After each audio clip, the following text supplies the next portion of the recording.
Hello everyone. Episode की starting में मोरिश अपनी पूरी पावर के साथ लाला को खींच रहा था। क्रेडोस ये नज़ारा देखकर बोलता है, वो कितनी इनक्रेडिबल पावर है। सीन पास्ट में जाता है। बोलता है, तुम कर सकते हो जिम मेंबर, खा जाओ इन मसल्स को।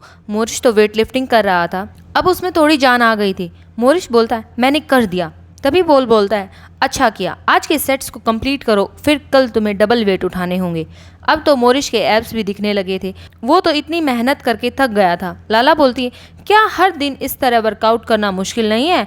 क्या तुम सच में मुझसे ब्रेकअप करना चाहते हो? वैसे भी यह काम नहीं करेगा, यह सारा कष्ट व्यर्थ ही जाएगा क्योंकि तुम कमज़ोर हो। मेरी बात याद रखना, यह सारा प्रयास व्यर्थ ही जाएगा।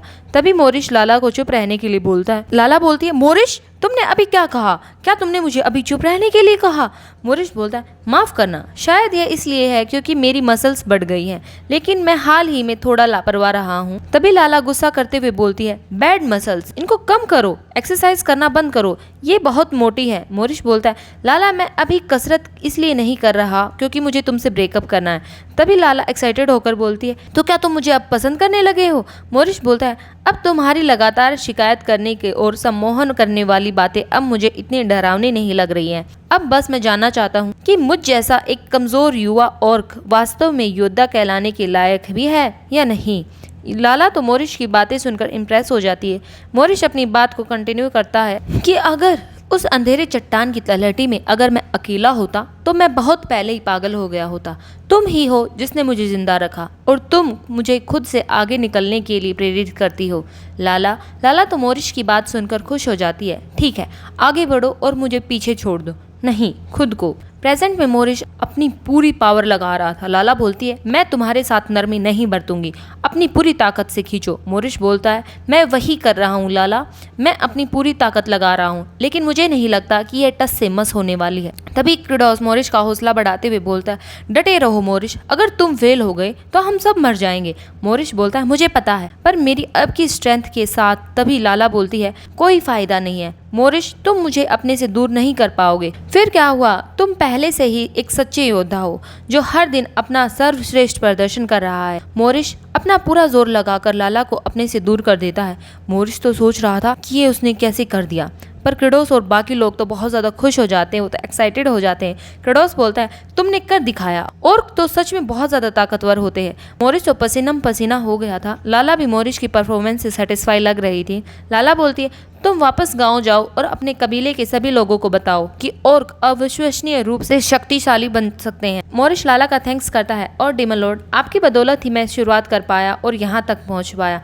कृपया लाला का अच्छे से ख्याल रखना। क्रेडोस लाला को पकड़ लेता है, फिर मोरिश तो वहाँ से जाने लगता है। सिस्टम क्रेडोस को बताता है कि कामिलान की तलवार प्राप्त होने के फलस्वरूप में 12 HP रिस्टोर पर सेकंड और तृप्ति 1.5 गुना अधिक समय तक रहती है।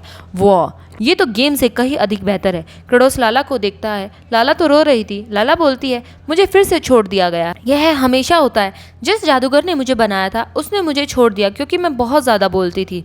जिस चोर ने मुझे चुराया था उसने मुझे इसलिए छोड़ दिया क्योंकि मैं बहुत ज़्यादा समर्पित और उबाऊ थी, इसलिए मैं मोरिश के साथ बुरा बर्ताव करती थी, लेकिन मुझे फिर से छोड़ दिया गया है। क्रेडोस तुम भी मुझे छोड़ दोगे है ना? मुझे पता है, क्योंकि मैं एक बुरी तलवार हूँ, क्योंकि मैं एक ऐसी तलवार हूँ जो सबको बुरा महसूस कराती है। क्रेडोस बोलता है, कौन कहता है कि तुम एक बुरी तलवार हो? मोरिश इसलिए मजबूत हुआ क्योंकि तुमने उसका हौसला बढ़ाया, और मैं अपने लोगों को कभी नहीं छोड़ता क्योंकि मैं एक डिमन लॉर्ड। लाला तो क्रेडोस की बात सुनकर इम्प्रेस हो जाती है। लाला तो क्रेडोस को लव यू बोल देती है। क्रेडोस सोच रहा था, अरे बाप रे, इसे तो बहुत जल्दी प्यार हो जाता है। तभी वहाँ आर्टिनी आकर क्रेडोस से पूछती है, क्रेडोस क्या तुम्हें आखिरकार खजाने की तलवार मिल गई? क्रेडोस बोलता है, जी हाँ, जैसा कि आप देख सकती हैं। तभी वो तलवार की म्यान बाहर निकाल लेता है। अब हम धान की खेती लगाने जा रहे हैं। लाला तो अपनी म्यान को देखकर खुश हो जाती है। क्रेडोस लाला को उसकी म्यान में डाल देता है, जिससे न्यूट्रिएंट एक्सट्रैक्शन पावर एक्टिवेट हो जाती है। सिस्टम क्रेडोस को बता रहा था कि अगर न्यूट्रिएंट्स लाभदायक होंगे तो तुम्हारी विटिलिटी और HP में सुधार देंगी, अगर न्यूट्रिएंट्स हार्मफुल होंगे तो ये उसे डिटॉक्सिफाई कर हवा में रिलीज कर देंगे। क्रेडोस पॉइजन वाले एरिया में जाकर लाला को ऑर्डर देता है, लाला चलो न्यूट्रिएंट एक्सट्रैक्शन। लाला तो पॉइजन अपने अंदर खींच रही थी। पीछे खड़ी आर्टिनी सोच रही थी कि ये स्वैम्प तो थोड़ा थोड़ा क्लियर हो रहा है। क्रेडोस बता रहा था कि पहला कदम दलदल से जहर निकालना, इसका प्रबंधन की पोषक तत्व निरीक्षण प्रक्रिया द्वारा किया जाता है। लाला तो पॉइजन को निगल कर डकार भी ले लेती है। इसी प्रकार क्रेडोस ने सारे दलदल में से पॉइजन को साफ कर दिया था। उसकी एचपी लगातार यूज हो रही थी क्योंकि अवशोषण के बाद कोई भी पोषक तत्व मुझे वापस नहीं मिल रहे हैं, इसलिए वह बहुत ज्यादा थक गया था। क्रेडोस बोलता है पर घर चलाना हमेशा से ही मुश्किल माना गया है, चलो आगे बढ़ती रहो लाला। तभी किमची भी वहां आ जाता है। क्रेडोस क्या कर रहा है? तभी आर्टिनी बताती है कि वह दलदल में से मौजूद जहर को शुद्ध कर रहा है। हम यहाँ चावल बोने जा रहे हैं। क्रेडोस तो अपने काम में जुटा पड़ा था। क्रेडोस को देखकर बोलता है क्या यह ठीक है? ऐसा लगता है कि ये कुछ ज्यादा ही कर रहा है। आर्टिनी बोलती है आप सही कह रहे हैं, ये वाकई हद से ज्यादा कर रहा है, लेकिन यह हमेशा खुद पर जरूरत से ज्यादा ही दबाव डालता रहा है क्योंकि उसे सबको बचाना है। किमची सोच रहा था कि मेरी स्मृति में यह चुड़ैल हमेशा शक्तिशाली और क्रोध से भरी हुई थी। सभी राक्षसों में से ऐसा लगता है कि यह जो दूसरों के दिलों को सबसे अच्छे से समझती है। तभी प्रज्ञा बोलता है इसने तुम्हारा इस्तेमाल करके बहुत सारी जानें ली हैं और ये अब उन्हें बचाना चाहता है। क्या यह सचमुच सिर्फ अपने अच्छे दिल की वजह से इतनी मेहनत कर रहा है? जब डीमंस की यह भूमि समृद्ध हो जाएगी तो क्या यह तब भी रक्षा करने का प्रयास करेगा? क्या यह उन्हें मोटा करके खा नहीं जाएगा क्योंकि यह एक डीमन लॉर्ड है? तभी किमची बोलता है मैंने भी हत्या के मार्ग को छोड़कर उद्धार के मार्ग को अपनाया है और किम चैंगचोल उसके लिए अपने सिद्धांतों के कारण बदलना कोई अजीब बात नहीं है। तभी प्रज्ञा बोलता है ठीक है, अगर आपको इस पर इतना भरोसा है तो आप अपनी मर्जी से आगे बढ़े। इतना कह प्रज्ञा वापस चला जाता है। तभी क्रेडोस किमची से बोलता है ओ तो तुम यहाँ आ गई। किमची क्रेडोस को देखकर फिर उससे बोलता है आप बहुत ज़्यादा थके हुए लग रहे हैं, क्या आपको थोड़ा आराम नहीं करना चाहिए? तभी क्रेडोस बोलता है अगर मैं आराम करूंगा तो क्या चावल खुद ब खुद प्रकट होंगे? क्या रोटी प्रकट होगी? क्या अब हम दूसरे चरण पर चले? क्रेडोस तो बहुत ज्यादा थका हुआ था, फिर भी काम कर रहा था।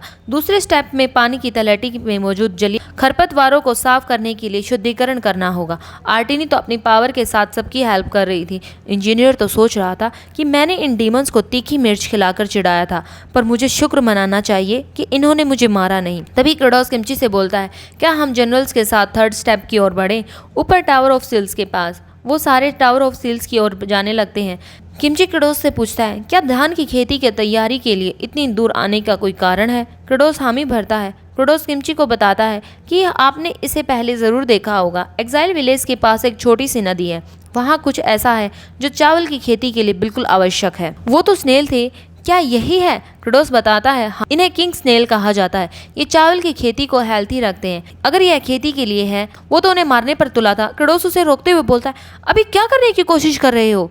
किमची पूछता है क्या हमें इन्हें मारकर खाद के रूप में इस्तेमाल नहीं करना चाहिए? क्रेडोस बताता है कि ये इको फ्रेंडली पेस्टिसाइड्स हैं, ये खेत में वीड्स को खाते हैं। और सब छोड़ो, ये कितने क्यूट है, तुम इन्हें कैसे मार सकते हो? किमची बोलता है मुझे माफ कर दो, तुम मुझे हर मिशन में मारने का ही काम देते थे। क्रेडोस तो शौक हो जाता है उसकी बात सुनकर। तभी आवाज आती है ये कितने क्यूट है। सिरिकी तो उन्हें अपने घर में पालने के लिए कह रही थी। बोलता है कि इन्हें घर में पालना बहुत ज्यादा मुश्किल होगा। तभी किमची बोलता है हाँ, इस जीवन में यह अलग है क्योंकि इस बार मुझे उन्हें बचाना है और उन्हें एक सुखद अंत देना है। क्रेडोस तो किमची की बात सुनकर खुश हो जाता है। थर्ड स्टेप में वो स्नेल्स को स्वैम्प में डाल देते हैं। नहीं, स्वैम्प नहीं, चावल की खेती। इनकी रिप्रोडक्शन पावर तो बहुत ज़्यादा अमेजिंग है और ये सारे वीड्स को ख़त्म कर दे। फोर्थ स्टेप में खड़ों को विभाजित करना है और जलाशय के स्थानों पर नियंत्रण करना होगा। इसके लिए लड़ाकू इंजीनियर्स द्वारा बड़े पैमाने में निर्माण शुरू करने की योजना की। फिफ्थ स्टेप में धान के बीज बोने हैं। हार्तोक पूछता है कि धान की क्यारियों को तैयार करने में बहुत अधिक समय लगेगा, फिर भी आप अभी बुआई कर रहे हैं? क्रेडोस हामी भरता है। किमची सोच रहा था कि यह वही व्यक्ति है जो तरह तरह की रणनीतियों और ध्यान भटकाने वाली चालों से हमला करता था। संभवतः राक्षसों में ये सबसे धूर्त यही है। पर हार्तोक बोलता है कि मैं समझ गया धान की खेती तैयार होने